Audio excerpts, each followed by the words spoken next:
Assalamualaikum warahmatullahi wabarakatuh. Ya, assalamualaikum warahmatullahi wabarakatuh. Assalamualaikum warahmatullahi wabarakatuh.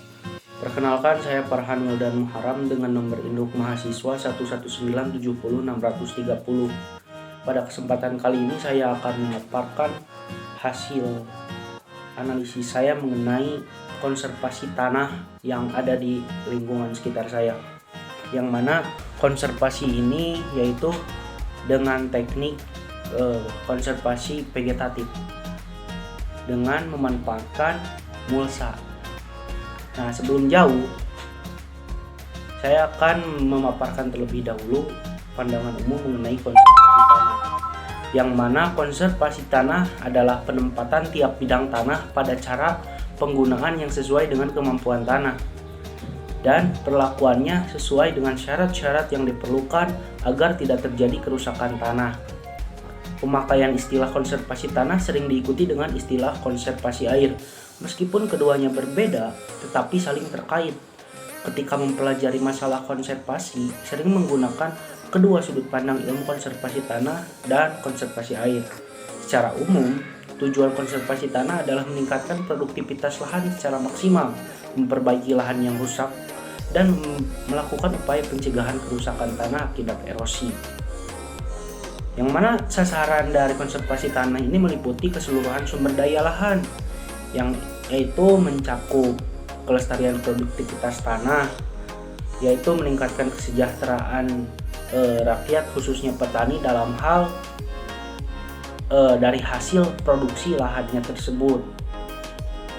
Lalu peran mulsa dalam menekan laju pertumbuhan atau gulma gitu ya. Lalu mulsa pun dapat menekan laju erosi yang sangat ditentukan oleh bahan mulsa, presentasi penutupan tanah, lapisan permukaan, dan daya tahan mulsa terhadap komposisi. Ini menyebutkan bahwa kemampuan mulsa untuk menahan laju erosi dan meningkatkan infiltrasi air itu akan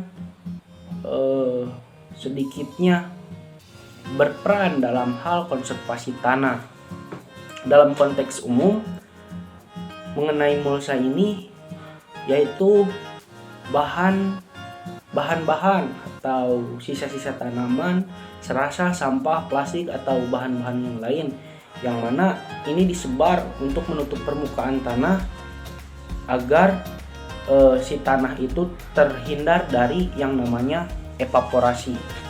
Lalu mulsa juga dapat dimanfaatkan untuk melindungi permukaan tanah dari pukulan-pukulan langsung butiran air hujan, yang mana terjadi pukulan yang menyebabkan air hujan itu menyebabkan erosi kepada lahan.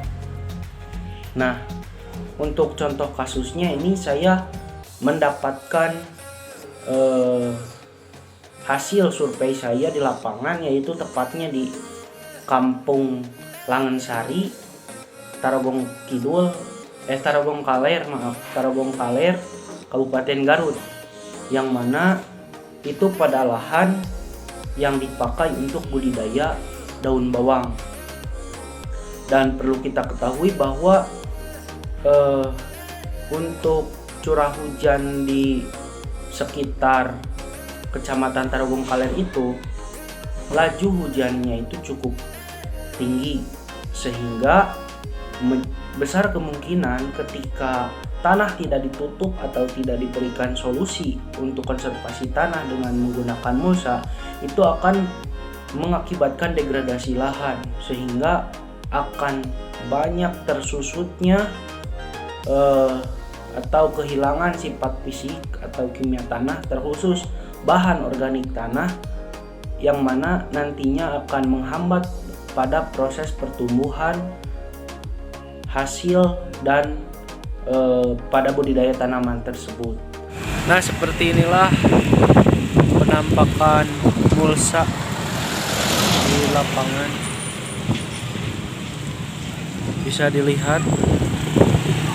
Nah, seperti inilah penampakan mulsa.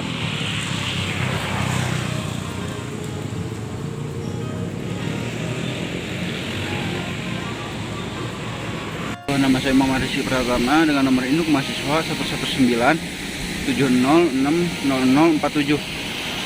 Sekarang saya berada di Bendungan Ceringin, yaitu Bendungan Kali Cerang.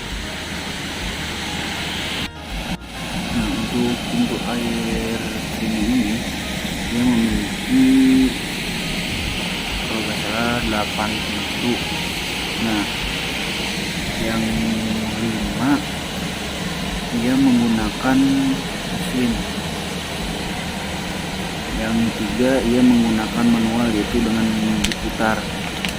Nah, untuk pintu air ini sudah tidak mulai terurus karena ada pintu-pintu yang sudah rusak, belum diperbaiki dari beberapa tahun ke belakang. Untuk airnya ini sangat kotor karena dari air dari sisa-sisa limbah, bahkan kurang baik untuk pertanian. Nah, sementara ini air ini kan terusannya itu untuk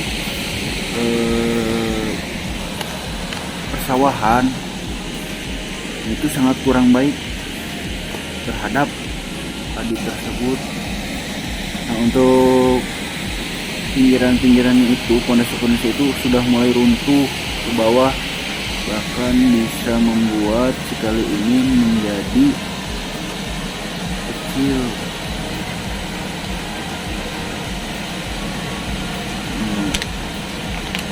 Airnya itu ya sangat kotor, ini sangat tidak baik, bukan cuma sangat tidak baik untuk makannya.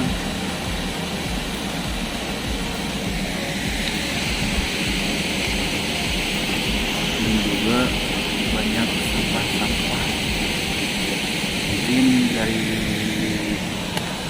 warga itunya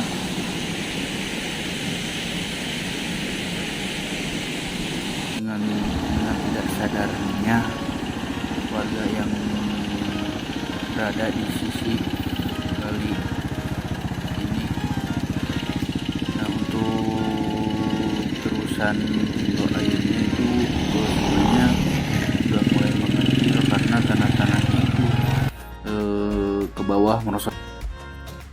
Perkenalkan, nama saya Novita Eka Wulandari dengan NIM 11970600059. Pada kesempatan ini, saya akan menjelaskan tentang metode konservasi tanah dan air pada daerah lingkungan saya. Nah, di sini yang saya pilih dekat dengan daerah saya yaitu konservasi tanah. Nah, apa itu konservasi tanah?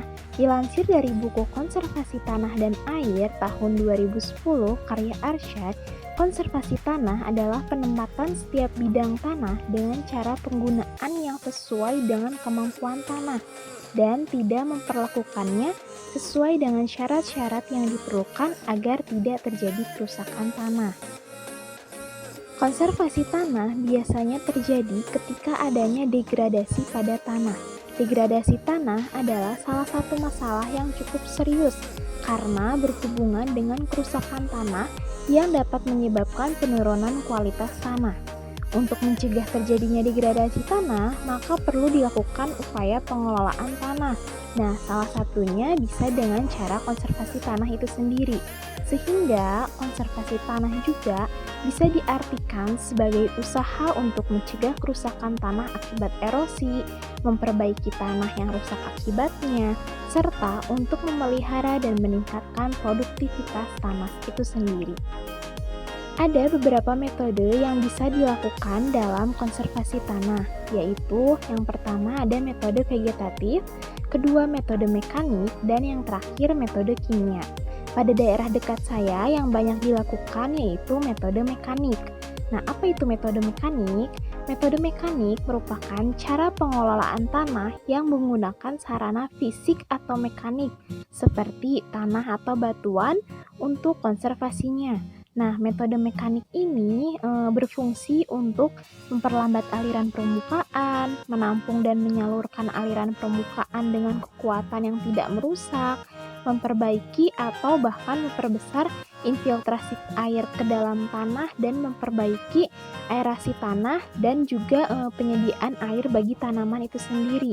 Nah, contoh dari metode mekanik ini seperti pengolahan tanah menurut kontur, guludan, dan guludan bersaluran menurut kontur, parit pengelak, teras, dan juga lain-lain.